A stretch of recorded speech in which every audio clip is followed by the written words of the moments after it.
ये है talks news network और आप देख रहे हैं पॉलिटॉक्स, राजनीति का कच्चा चिट्ठा।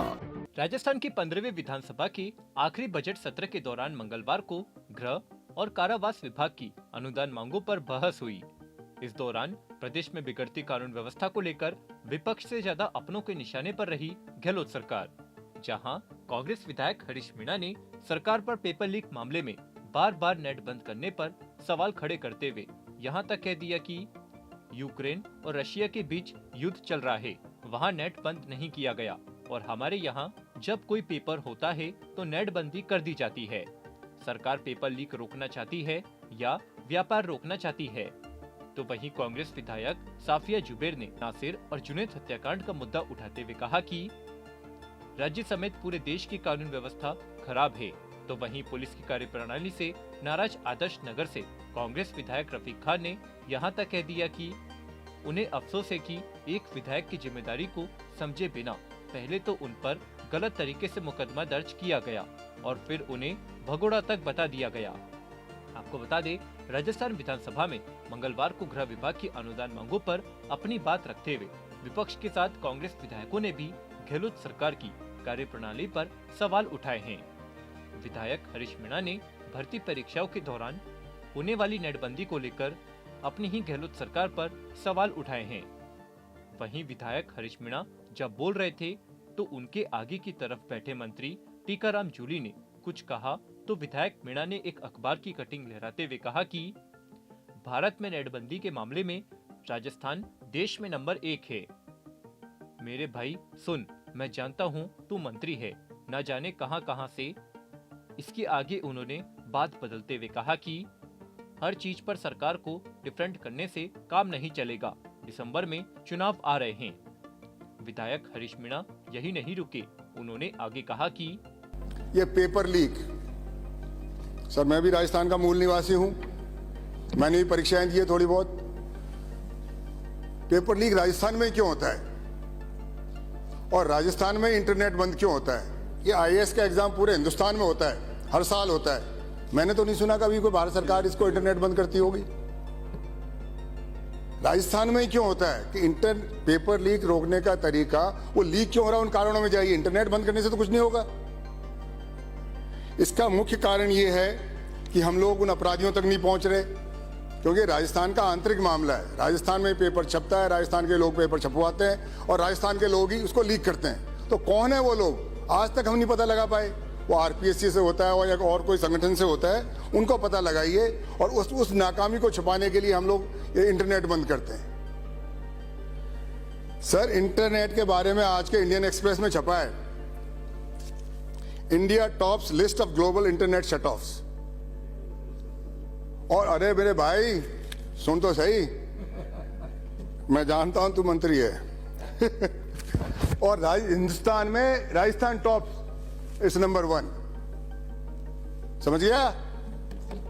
कहां से चलिए, जो भी है ये हमारे लिए शर्म की बात है, आज के इंडियन एक्सप्रेस में है ये। तो वहीं रामगढ़ से कांग्रेस विधायक साफिया जुबैर ने भरतपुर के नासिर और जुनैद को हरियाणा में ले जाकर हत्या करने के मामले में अपनी ही गहलोत सरकार पर सवाल खड़े किए हैं। जुबैर ने राजस्थान सरकार पर नासिर और जुनैद मामले में कम मुआवजा देने का दावा किया है। साफिया जुबैर ने कहा कि मेरे इलाके में नहीं बल्कि पूरे देश में कानून की बड़ी दिक्कतें आ रही है, लॉ एंड ऑर्डर पूरे देश में बहुत खराब चल रहा है। और जो ये कांड हुआ है घाटी के काम में मार दिया हरियाणा में जब बीजेपी की सरकार है, मुझे लगता है बहुत ही शर्मनाक घटना है और उनको मुआवजा भी बहुत कम दिया गया है। यहाँ पर मुझे लगता है राजस्थान सरकार को उनको 1 करोड़ का मुआवजा देना चाहिए था, जिस प्रकार उदयपुर में कन्हैया हत्याकांड में मुआवजा दिया गया था। मुझे लगता है पुलिस को और थोड़ा मुस्तैद होना पड़ेगा। नौकरी बहुत कम है, पुलिस थाने तो बनते हैं लेकिन उसमें उनके पास लोग ही नहीं है, तो कैसे लॉ एंड ऑर्डर? विधानसभा में बोलेंगे आज? बिल्कुल, आज विधानसभा में इसी का बिल आने वाला है, इसमें चर्चा की है, मोर्चा लगा रखा है। मुझे लगता है आज इसमें चर्चा होगी, काफी सुधार की जरूरत है। इसके साथ ही गहलोत सरकार की कानून व्यवस्था से प्रताड़ित हो चुके विधायक रफीक खान ने अपनी नाराजगी जताते हुए कहा कि 1.5 साल पहले जब सभापति महोदय 1.5 साल पहले कोविड के समय में एक मुकदमा मेरे पे दर्ज किया जाता है और उस मुकदमे के अंदर वहाँ एक बहुत नामी गिरामी आदमी, शहर का, जयपुर का एक मुअज़्ज़िज़ आदमी की डेथ हो जाती है, मौत हो जाती है। 15,000 आदमी उसका जनाजा उठाने के लिए पहुंचते हैं। और चूंकि वो आदमी मेरी विधानसभा का था और मैं वहां से विधायक हूं, तो मेरी मोरल रेस्पॉन्सिबिलिटी बन जाती है कि मैं वहां पहुंचूं और स्थिति को संभालूं। मैं कोशिश करता हूं पूरी स्थिति को संभालने की। पब्लिक कंट्रोल नहीं होती, किसी तरह पुलिस को उनको समझा बुझा के वहां से जनाजा प्रोसेस कराते हैं। और नतीजा ये होता है कि पुलिस बजाय उसको प्रोसेशन को उस काम को सही अंजाम देने की बजाय मुझे पर मुकदमा दर्ज कर देती है। और मुकदमा दर्ज कर देती है, मैं तो इस बात का शुक्रगुजार हूं कि मेरा नाम उसके अंदर होता है। अगर वो मुकदमा आम आदमी के ऊपर हो जाता तो वो आदमी बेचारे बख्शे ही नहीं जाते कहीं पे। और हद तो तब हो जाती है कि जब उसकी जांच होती है और जांच के अंदर एक अधिकारी को एमएलए नहीं मिलता है, वो 3 नोट काट के चला जाता है कि मुझे एमएलए नहीं मिला, और इस बात को प्रमाणित कर देता है कि मैं एमएलए से संपर्क नहीं कर सका। तो मैं आपके माध्यम से ये कहना चाहता हूं कि अगर मैं उसमें दोषी हूं और मेरे खिलाफ जुल्म प्रमाणित है तो मैं यहाँ मौजूद हूं सदन के अंदर।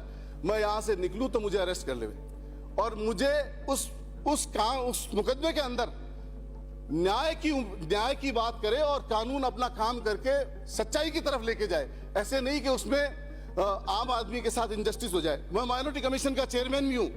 मैं ये कहना चाहता हूं आपको कि जब एक चेयरमैन को इनजस्टिस नहीं मिल रहा है तो आम आदमी को जस्टिस कैसे मिलेगा, आम आदमी को न्याय कैसे मिलेगा। आगे सवाल उठाते हुए विधायक रफीक खान ने कहा कि जब मेरे जैसे आदमी को न्याय नहीं मिलेगा और एक विधायक को, एक माइनॉरिटी कमीशन के चेयरमैन को न्याय नहीं मिलेगा और पुलिस उसको एब्सकॉन्ड बता देगी, 3 बार ये बता देगी कि हम उनसे संपर्क नहीं कर सके, जबकि मैं पूरे समय यहाँ जयपुर में मौजूद हूँ, तो हम आम आदमी के लिए न्याय के लिए कैसे लड़ेंगे। माइनॉरिटी कमीशन आयोग का चेयरमैन, आज पूरे राजस्थान की जनता उसके पास न्याय के लिए आती है। और ये परंपरा पड़ रही है, बोले मुझे कोई एतराज नहीं है। प्लीज आप जैसा ज्ञानी व्यक्ति बैठा हो, बैठो मेरे को बात तो कहने दो प्लीज। ये नियमों में प्रावधान है स्पष्ट, प्लीज आप थोड़ा। मैं एक जनरल बात बता रहा हूं, मैं किसी चीज की टीका टिप्पणी नहीं कर रहा, लेकिन एक जनरल आपके सामने एक बात रखना चाह रहा हूं कि ऐसे मुकदमे जिसमें एक विधायक को न्याय नहीं मिले और गलत तरीके से मुकदमा दर्ज हो जाए, एक तरफ तो एक विधायक 1 किलोमीटर साथ चलता है और मैं समझाइश के साथ जाता हूं और समझाइश के साथ जाकर के और पूरे काम को अमली जामा पहनाता हूं। मैं ये कोशिश करता हूं कि किसी भी तरह की कोई दुर्घटना, किसी तरह की घटना न हो जाए।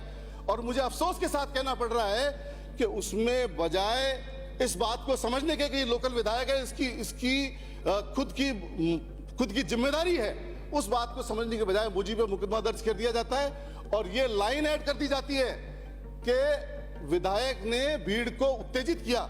मैं जिम्मेदारी के साथ कहना चाहता हूं कि अगर एक शब्द मेरी उत्तेजना का वहां बता दे कि मैंने उत्तेजित करने का काम किया, तो मैं यहां निकलने से पहले अपना इस्तीफा आपको सौंप के जाऊंगा। पॉलिटॉक्स ब्यूरो, जयपुर।